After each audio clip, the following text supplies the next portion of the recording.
Hey everyone, I was hoping to get this message put together sooner, but things like this unfortunately take time to set up. I just want to say that the acts of war against Ukraine break my heart, and I know as a prior service member myself that my thoughts and prayers go out to everyone who's fighting the fight that they really shouldn't have to. That being said, we have been working behind the scenes with all of our podcasts and podcast partners to put a fund together in order to pay for any refugee housing and other needs that go alongside that, like food, water, and any clothing needs. Internally, many podcasts in the Hospitality FM network have voluntarily given up sponsorship money in order to donate to the cause and are working on a unified message in order to spread throughout all of our podcasts. So, this is me calling out to all of our property manager friends, industry experts, and anyone knowing of those providing lodging for Ukrainian refugees seeking safety. You can contact me directly at will with one L, WIL at slicktalkmedia.com. We have an internal document that is being updated in real time. So if anyone could share this message within your network, we'd greatly appreciate it. I'm also placing in the show notes a link to our GoFundMe and landing page for Rentals to Rescue. That's rentalstorescue.com, where we're putting funds together in order to, again, provide finances for any of these lodging and relocation needs. So thank you so much for tuning into this quick message. I hope you guys are all well and safe, as I know we have tons of listeners in Ukraine and other countries in Europe. So thank you so much for tuning in, and I hope you guys enjoy this episode.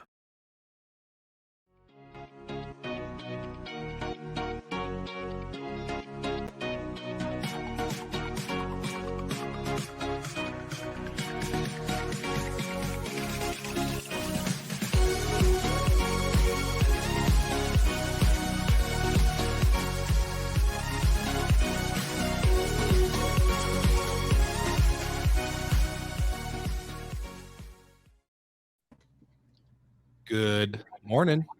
What's up? What's up from not so sunny yet Los Angeles?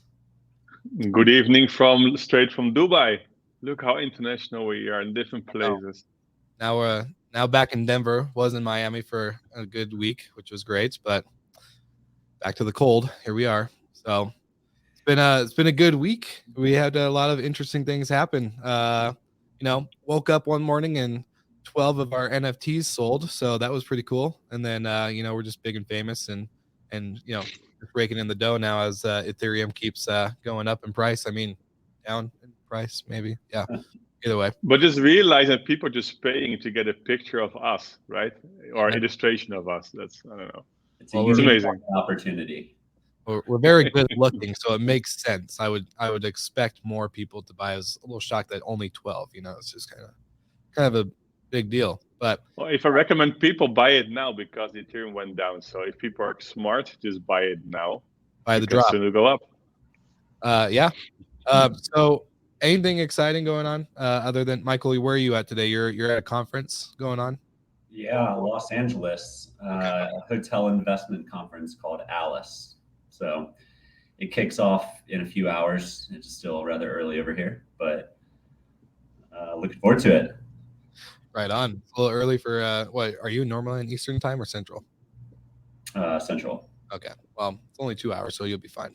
It's like having a newborn baby. You just wake up early, out of your control that you don't have. So, yeah. How do you know, Bill? Come on, you're the only one without kids. Hey, I got 11 nieces and nephews. I raised those, mother effort.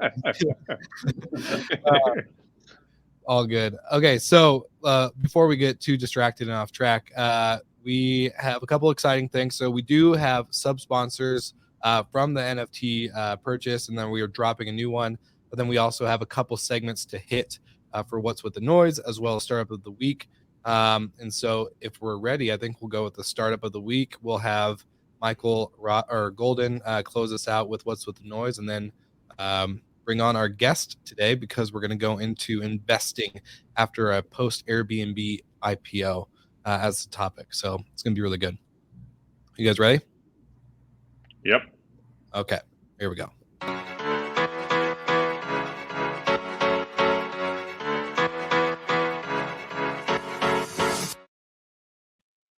Good morning. The start of the week is Spark, and why I select them because actually last Tuesday, I was moderating the startup competition of the World Tourism Forum was amazing. Also on Wednesday, I was speaking on stage. There was amazing competition of 12 startups in the travel space and tourism space. Spark was one of the winners, and they actually disrupting the way of valet parking. So they're really automating the way you can actually book valet parking, also making this whole process more easier and seamless and increasing the customer experience. So the guys at Spark, well done, actually, and amazing, nice guys, perfect pitch. So yeah, I think a bright future in front of them. So congrats again. So it was amazing to see actually the disrupting in the startups, a lot of impact startups there as well. So also the organization of the World Tourism Forum, well done. Later this week as well, I'm doing something else. I'm going to speak about here in Dubai, in the Emirates Academy, owned by Jumeirah. I'm going to speak about the OTA landscape. So always nice to share a bit my insights and just make the other OTAs a bit less good. Thank you.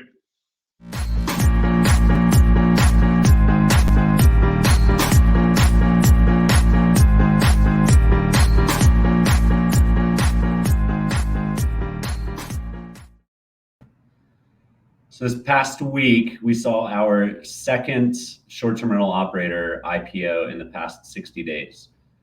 So this is a really good sign for the short-term rental folks looking and trying to figure out how to get an exit. There's a couple of proof points that you can follow, and hopefully the market can rebound. It's been a tough week for everybody, but congrats to Sonder and Picasa as well. But Sonder's IPO debuted last week, and it's held pretty steady.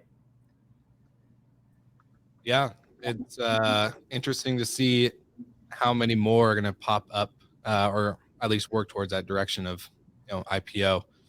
Yeah, it plays perfectly into the topic of today because Airbnb led the way of IPOing about 13 months ago. And since then, there's just been an absolute enormous flood of capital into short-term rentals, especially travel more broadly, but short-term rentals in particular. Sure. And there's a number of raises that are not yet public that are pretty massive that'll be out soon. So I will welcome Justin today. Justin. I do have to say, actually, we'll let you introduce Justin, and then we do have to get to a quick sponsor message before we bring on our awesome guest. But go ahead, you can do the introduction. Let's just cut to it. The sponsor. Okay. We'll hit the sponsor first, then we'll welcome Justin. All right. Meet Breezeway, the leading platform for property care and cleaning operations. Built to coordinate, communicate, and verify all the work done at each property so you can deliver a better experience to guests and owners. Breezeway syncs your property data and reservations into one user-friendly dashboard, taking the guesswork out of scheduling jobs to the right person at the right time. Teams in the field use mobile checklists to get their work done, letting you monitor issues and progress in real time, giving you confidence that every job is done right and every property is clean, well-maintained, and ready. Smart tools to make complex work much easier. Best of all, Breezeway integrates with dozens of PMS systems and IoT devices, so you can optimize your property service programs without switching the systems you already use. Nice. Breezeway has an entire messaging platform too, for texting automated service updates, communicating with guests and residents, and offering additional services like extended stays. Delivering quality property care and service is challenging. Breezeway has you covered each step of the way with tools like detailed owner reporting, safety inspections, and inventory tracking. You'll drive more service revenue, save thousands on operation costs, and boost client satisfaction. It's time to power your property care with Breezeway. Go to breezeway.io to learn more.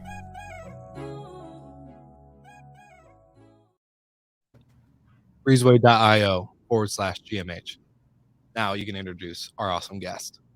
All right. So without further ado, Justin was number 13 at Airbnb, and he lives by a motto of just say yes. So looking forward to diving in what that means. So just say yes. Is that why he joined the podcast? Is because he's like, I'll just say yes. Ask him. Bring him on. Let's welcome our awesome guest, Justin.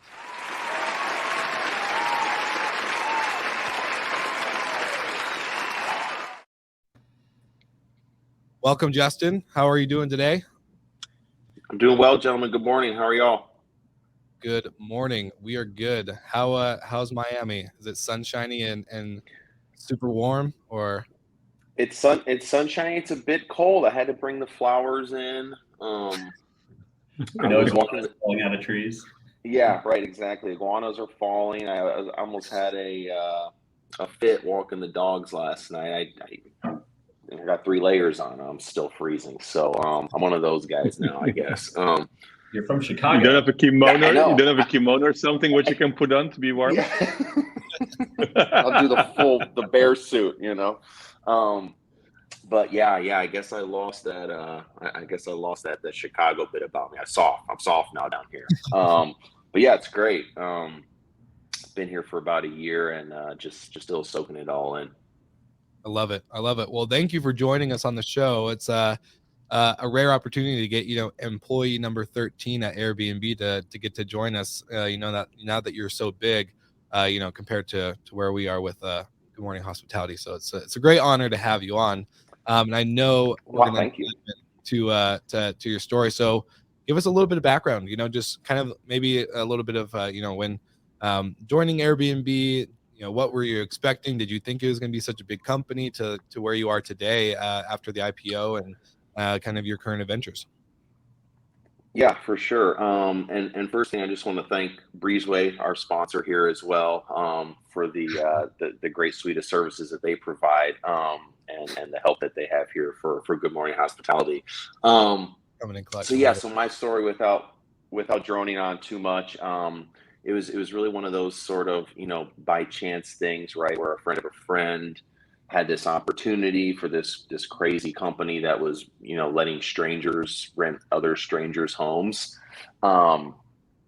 which even now it still seems like just kind of completely off base, but yeah, the just say yes mantra that I've tried to have, both personally and professionally, right, and living this life is just kind of take these opportunities as they come, and yeah, started doing work nights and weekends in addition to my full-time job. I was in downtown Chicago at the time, and just trying to really kind of figure out where I was leading in terms of my professional career, and this opportunity, and it turned into calling hosts very early on and trying to get them to accept their pending reservation requests, right, just right off a spreadsheet Brian would send to myself and my good friend and former colleague, and eventually turned into something full time. I started working remotely, doing customer support and community growth out of Asia, just kind of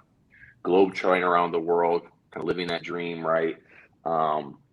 And eventually led a lot of things there at Airbnb. Stayed around 10 years or so, until we eventually cracked the bottle on the hole and saw it go to IPO after a crazy 6 to 12 months prior with COVID, right, where it was one of these things. And we're seeing now with Vacasa and Sonder in their IPOs, relatively successful. At least they got them out the door, but at a point it was almost unsure if Airbnb was going to even survive COVID, and we had to do quite a bit of things in terms of workforce and taking some hard loans from some private equity banker types, right, just to keep the lights on.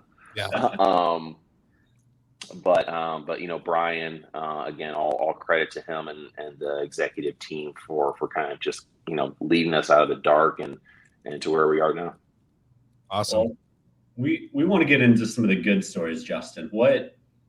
What's a story about Brian that your average person doesn't know? So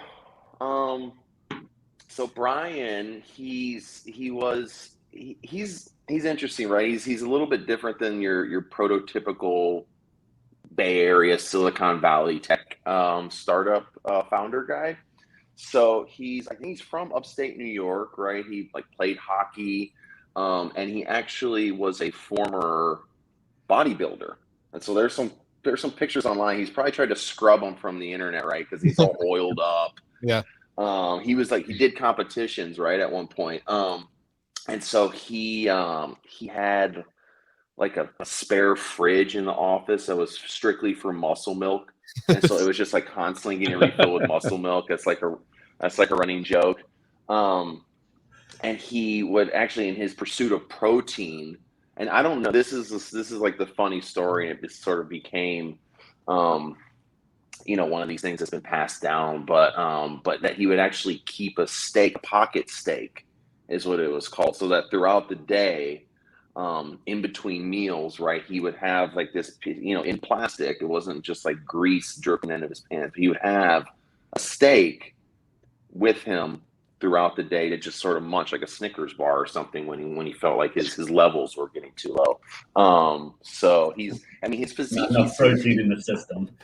Yeah, exactly. He needs more protein. But yeah, he's maintained that. I don't think he's doing the professional weightlifting still on the competition circuit. Obviously he's got a lot of time in the office, but he's still a strong dude, a very strong skater as well. So you see some of the pictures on the press releases, especially now that he's going to be traveling in Airbnbs for 2 weeks at a time and working remote and doing all this stuff. Like, he still looks pretty jacked. Like, he's got some, like, he's wearing those tight shirts where he looks pretty ripped. So it's like, all right, Brian, we see you, coming in clutch. Exactly. It's crazy. Exactly. But what do you think is one of the most important things that actually of the success of Airbnb? Some people say, okay, it was the Greg list, and they saw this huge growth when they started posting there. What do you think was in the early stage actually what made the big difference in the success of Airbnb? Yeah, I think early on it was, in any successful company, especially to the level of success that Airbnb was able to achieve, it really does require strong leadership, right? And you hear that, and it's sort of just becomes a mantra, right? It's hard to pinpoint exactly what that is, but seeing Brian and going to kind of working back from the COVID time, right, where everything that he had built, and Brian and Joe as well, and everything that they had built had a chance of crashing down, but he refused. He maintained the vision. He maintained, his positivity, and just like a steadfastness. I think that was really that you look to, right, when the ship is sinking and people are looking at the captain, right, and his sort of demeanor, I think, kind of tells the story, and it kind of informs the others, how they need to be acting. And so I think there was multiple times throughout, especially the 10 years, and even I joined in 2010, right? There was quite a bit of, they called it the trough of sorrow, right, through 2008, where they would have a blip, and something would be working, and they would get some traction on some things, and then immediately they would go back down in terms of their revenue and their user and growth and everything.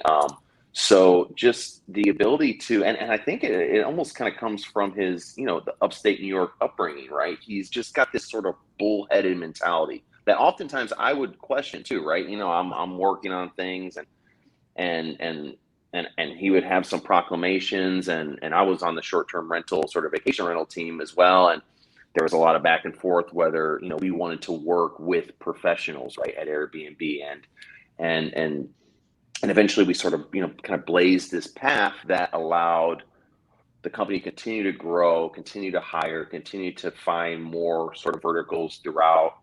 Not only people staying in strangers' homes in urban markets, but also in vacation rental towns off the beaten path, and everything that has actually served us very well in a post-COVID world too. But you do some investments, right, Justin? So then you're looking also focusing on the founding team, I think is one of the most important ingredients for being successful. Or you're doing some investments. Do you particularly look at the space, or do you looking really at the founding team? Or what is for you always important if you do an investment now? Yeah, so for me, and I'm early in my investing career as well, so I'm still learning in terms of what makes a great company, and I haven't had any exits yet apart from Airbnb, I guess, in my portfolio. But again, early on, I heard that was a good one though, right? Like that worked out well. That was a good use of my time, I suppose, for 10 years. I could have been putzing around on a lot of other stuff. But for me, the founding team, yes, extremely important, right? And and I mean, you hear that a lot, right? With, larger funds, that they say that they don't invest in companies, right? They invest in founders. And so it's when you have this kind of, you find these type of individuals that are very special, right? It's almost like they can do anything, right? And they can be successful in whatever path that they choose. And so to find these people that have this type of mentality, this always win mentality, I think is huge. And separately from that too, it's for me, more on the due diligence is kind of, I try to understand what is the tech that's involved, right? That's people can come up with all these kind of crazy ideas, right? But what is that aspect that makes it something special? Somebody's going to make people's lives easier. Someone's going to be able to make people more money or do things more effectively, right? And the technology that they're building around that, coupled with that founder vision, I think that's really where you try to get the 2 data points for a successful company.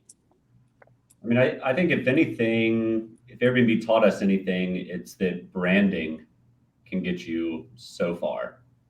Like Airbnb's tech, I don't know it from the inside, but I can't imagine it's any better or worse than Expedia or Booking.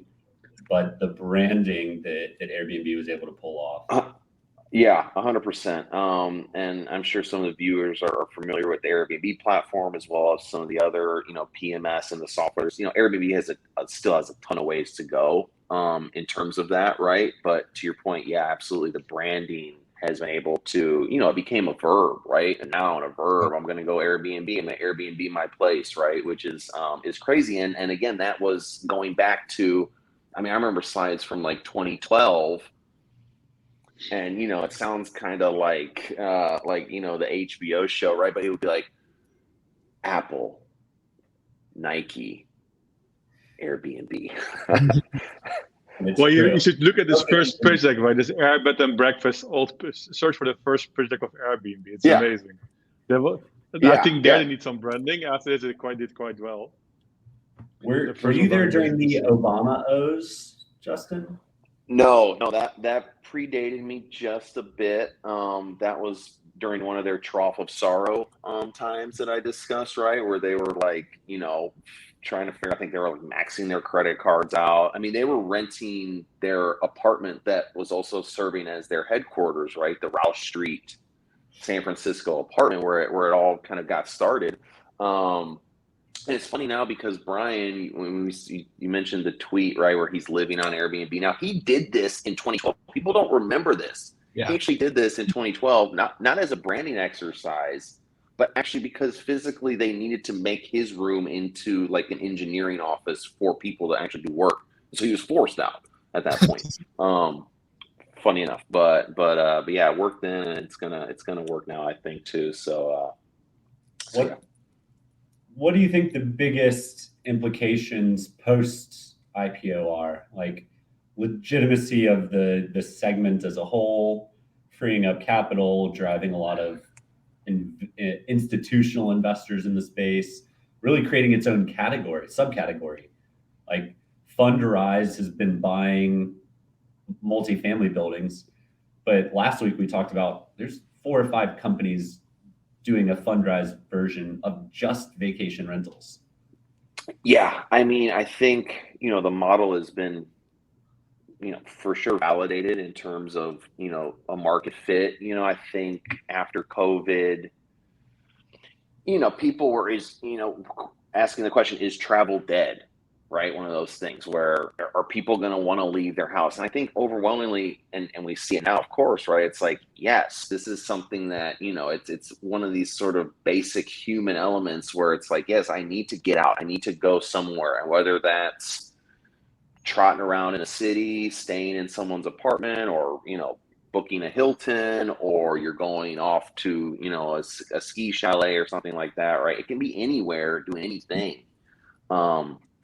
But that people, crave that experience too. And so, in the ever never-ending search for yield for some of these institutional investor types, right, they're seeing this as an opportunity where, these spaces, can be leveraged in a different way, can be tweaked, can apply a certain level of technology, right, that allows them to kind of be utilized in a different way. And I think that, you know, especially after COVID, right, which was, I mean, I feel like the ultimate test, at this point, just going to continue to grow, and then continue to kind of find new models and new ways to effectively, you know, let people do short-term rentals, whether it's on the supply or the demand side.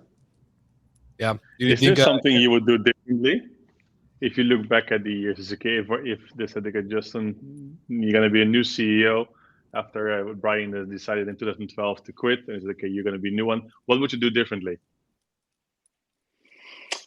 Well, I found myself every time I maybe, you know, butted heads, ideologically with Brian, right? I'm a kind of a more of a pro business guy, right? If I can say, you know, and so a lot of the decisions I felt like maybe were not in that spirit. As it turns out, over the long term, they were the right decisions. That's why he is the CEO. That's why he is, you know, got a lot more zeros in his bank account than I do, which is fine.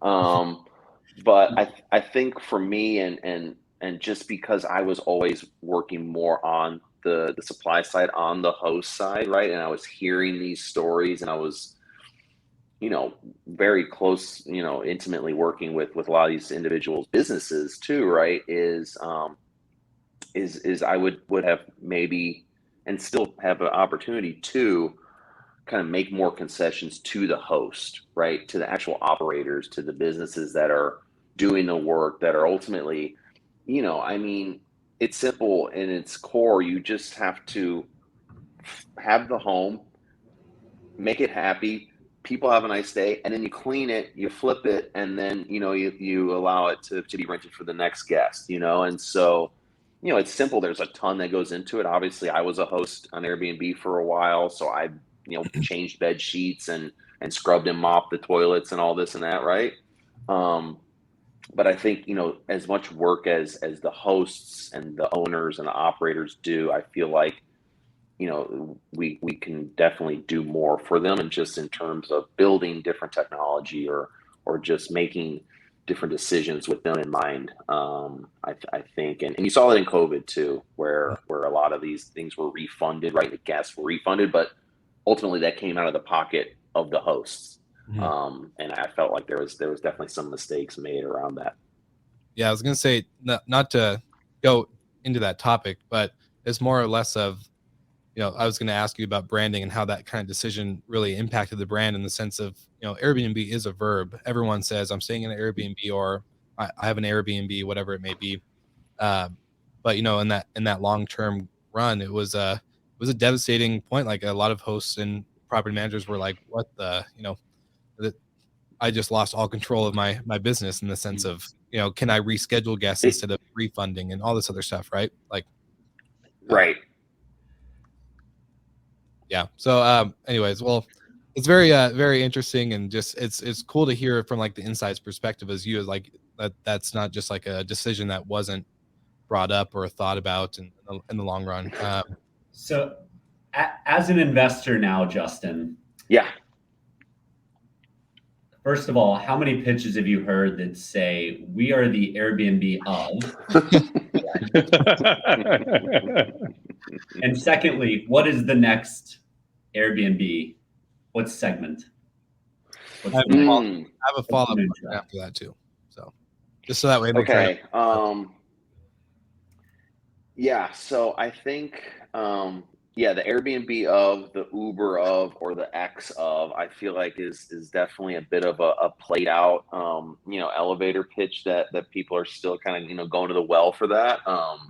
But, you know, it makes sense, right? And it's, you know, if you want something that's, you know, bite-sized, easily digestible, you know, I think that makes sense. In terms of, I mean, there's a lot going on. I'm not the most technically savvy, but I feel like, and not to use a buzzword, please forgive me, but, you know, this idea of the metaverse, right? What does that mean? I still don't really know. You should have But what is watched that? our show 2 weeks ago. We had a guy come Crap. on, Luca, come and explain it all to us. All right, I'll plug that in next. But how does that affect travel, Yeah. right? And is it going to be one of those things that ultimately, is like the travel killer, where people are just going to strap on the Oculus and from there they can go to Venice and they can go to South America and they can do? I don't think so. I think that the human experience, again, is one of those things that it's almost impossible to replicate. But somehow folding it into the overall experience, right? I think that there's going to be a lot of opportunity to give people, the chance to maybe, take a preview, even something simple like that, right? Like, the Matterport with the cameras, right? Maybe kind of incorporating some of that into your kind of search phase, right? Where you're looking at homes or something like that. Doesn't seem like too far of a gap for me right now. As opposed to like the dystopian, just sitting in the corner of your room, just like, I don't know what you're doing, just like smelling, the forests and now I'm here. And, I don't think that that's maybe You're where we're going with headed, like bath salts or something since you live in Florida. Yes. Exactly. Yeah, it's more on brand out here for sure. Well, I have a quick Okay. question in the sense of for your, so you're in a venture fund now. You're going into the investment side of not being an operator or an employee. You're really going to be looking for the next Airbnb, quote unquote, of whatever segment Mhm. or business. But are you guys only looking at the short-term rental and hospitality space and travel in general, or are you guys really looking outside of any other sector that might be up and coming? Yeah. Right now, for me, and the fund is very new. And so employee one of one right now, which is exciting. Yeah. Um, Really excited. but I think, yeah, it's but I think, kind of leveraging my experience in travel and hospitality, right? It's something that I can, I can grasp, I can wrap my head around it. So it's something I feel comfortable investing in. Marketplaces, the two-sided marketplace, right?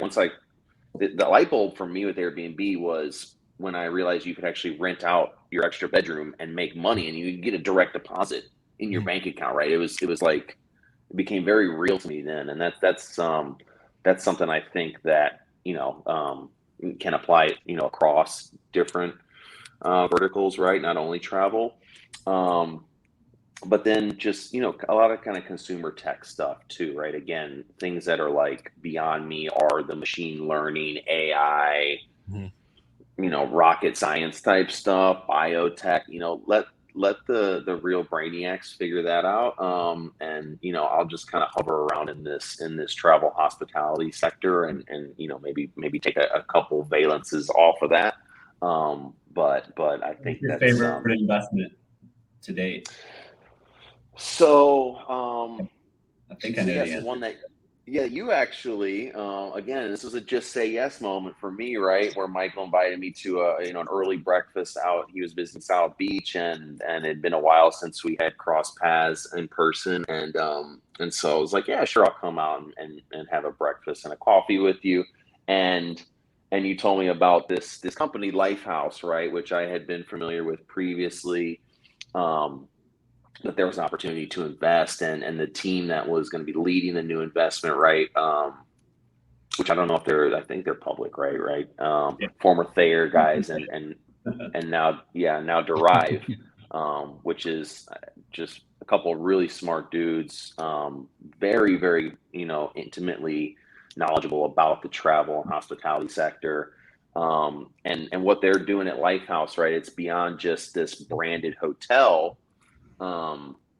That sounds great, but it's the back end. It's the technology that they built that allows them to. And when you see the numbers, right? Again, I'm not a banker, I'm not a math guy, but just almost overnight when they kind of start to utilize this technology at these relatively underperforming hotel units, it's insane, right? And so it's that for me is very easy to understand.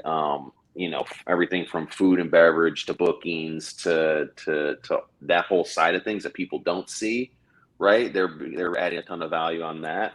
The team is super sharp, and yeah, I mean, I was able to get in with Tiger and Booking.com as some other investors as well. So that gave me a little bit of validation, at least, right? That Sure. smarter people than me had looked at this and kind of given it the stamp. That's awesome. That's awesome. Well, if we look at the predictions we did, one of the predictions is that the Airbnb is offering a subscription this year, so for the guest. So I still think it's going to happen in 2022. What do you think? They will do it? I mean, I think I don't know. I was asking for gift cards, I feel like, for like 5 years before they rolled them out. And it was always like something with legal or something. I'm like, dude, how does all these companies have gift cards in Walgreens and CVS? They're just on the thing, and Airbnb can't. So we did that. The thing that we've been trying to get internally was pushing, and again, I was more on the host side, but is maybe like a subscription or like a frequent flyer type of program, right? I mean, these hotels have these, these massive programs, right? That really, it makes people very brand allegiant. Yeah, exactly. And so, the fact that we don't have something to kind of encourage people to use Airbnb, to stay Airbnb, to if stay 10 nights, get the 10 night free or something, right? Simple stuff like that. I feel like is a huge gap, and it allows the brand to continue to grow too, right? Like I'm a Bonvoy guy on Marriott now. Don't tell Brian, but it's like I just go to the Bonvoy app. I'm like, what hotels are around? You should be a Lifehouse guy now, Justin. I'm a Lifehouse guy now. Shoot. You can be both. It's okay. Exactly. Well, yeah, exactly. We're still adding supply in some markets with Lifehouse, but yeah, I think that that's something that I believe is on their roadmap. But things change quickly at Airbnb, as I know. Yeah, for sure. Go ahead, Golden. You look like you have a question. Well, yeah, I'm ready. We transition into, do we want to do whose brand, or do we want to go into rapid fire first? Let's do rapid fire, and then we'll do whose brand is it anyway. All right, I'll lead the way on the rapid fire. All right, Justin, it's just one word answers. We'll hit you with a slew of questions, and we'll just go around the horn. All right. When's the last time you booked on Airbnb? Last time I booked on Airbnb, I was in Dalston in London in November. Lovely little spot up there. Yes, it's local. It's cool, man. It's like, you get to really experience it. I got the local Indonesian coffee down the road. That was on Verbo. Oh, okay. Yeah, that was an Airbnb booking, so enjoyed that stay. When's the last time you booked on Verbo? Verbo? I've never booked on Verbo. All right. Cocktail or beer? Oh my God. Well, I'm a seasonal guy, so it depends. If I'm out on the boat, obviously throw me a cold one. If I'm at a dinner or something, they have all these nice cocktails. Maybe I'll try one of those or something like that. I think if I had to pick, beer. Beach or mountain? Beach. All right, my brain's a little slow this morning. Tacos or pizza? Ooh, tacos. Okay. I'm a Texas guy at my core, so I love tacos. More fun. Miami or San Francisco? Miami, 100%. Castles or design hotels? Oh, castles. You know that. Audi or Porsche? Oh, God, Porsche. That's funny. Porsche. Porsche is like the classic, like all driving car, but I've been poking my head around and looking at some of these used R8s, right? The Audi like supercar.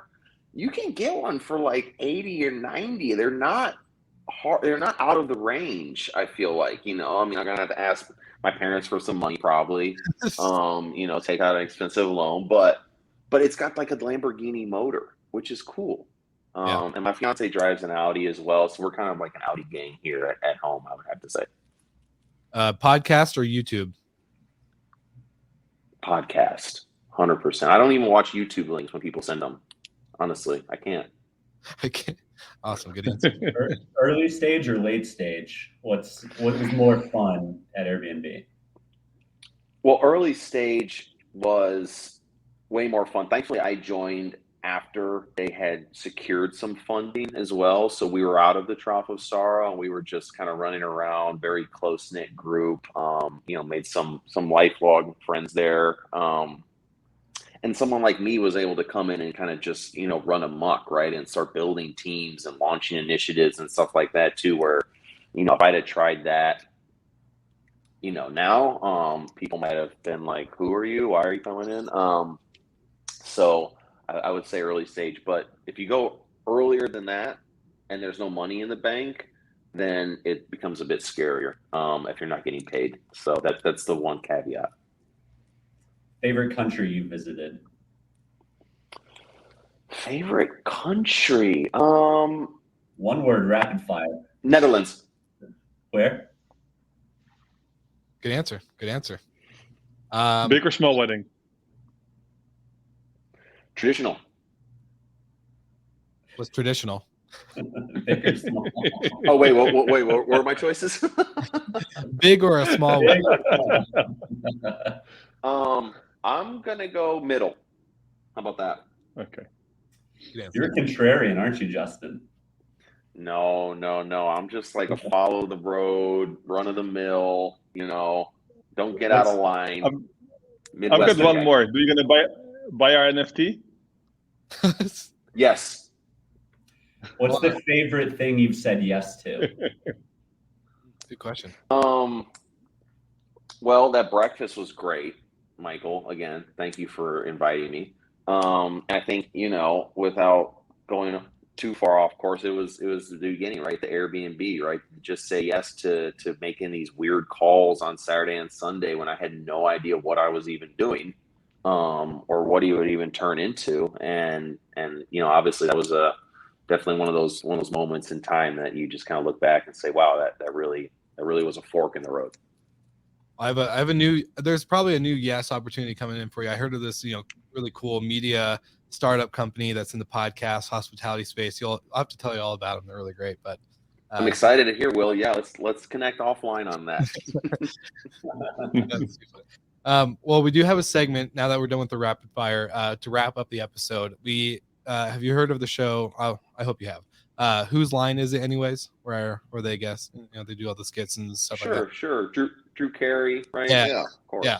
So we created a little segment called "Whose Brand Is It Anyways?" because there's a couple massive hotel chains that have just so many brands underneath their name, whether it's Marriott, Hilton, Accor, you name it. They have so many brands. So we have a little segment we like to play where we're going to put a logo without its main company brand, and we're all going to guess one by one. No hands, no searching, anything else on Google, and we're gonna guess, and then whoever gets the closest, you know.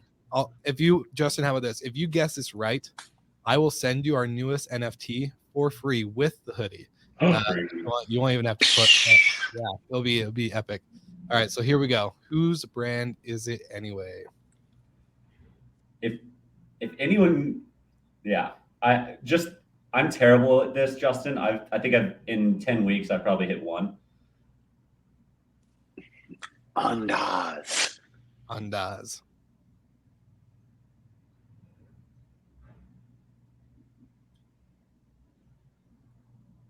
Hilton. Right.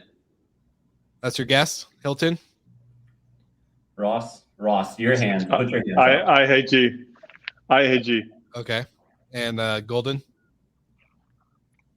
I'm going to go with Justin's from Chicago, and so is Hyatt. So I'm going to go with Hyatt. All right. Well, it's about damn time Michael Golden got one right, because that's actually so. Yeah, we'll give him a little bit of a this is going to be a great week. I just can feel it already. You know, maybe I'll get in the lottery. Perfect. See what Well, happens. Justin, just because you gave it a good shot and you jumped right in, I'll still send you an NFT. We'll get you all hooked up with all the swag. I'll even throw in a coffee mug. You know, give you the perfect. Thank you, Will. The best welcome from Good Morning Hospitality. It's awesome. Well, I would love to give any of our listeners one quick place that they can find you, learn more about who Justin is, maybe more about your venture fund, anything that you want to send them to. What's the number one link you want to give anybody listening today? Yeah, so my email and my website's just justin@inkwell-ventures.com. So there's not much on there, but you know, I'm on there you know, every day checking my email. If anyone has any opportunities, good deals, allocations, NFTs I can buy, you know, send me the links, spam me, whatever you got. Happy to look at a deck, and you know, I'm just saying yes out here, right? Just say yeah. So a founder's dream. It's awesome. Okay, well, thank you so much, Justin, for joining us all the way from Miami, cold Miami today, and giving us a lot of insight. You covered a lot from Airbnb and your story and your journey, so we appreciate the exclusive features. And you know, Brian should be very thankful that we didn't show the picture of him bodybuilding and all oiled up. We did find it on the back end, but you know, can we create an NFT from it? I think we can. yes. Too good. But thank you so much. And everyone who's watched on the live, thank you for watching in. And then, of course, anyone listening on the audio side, we'll see you all again next week.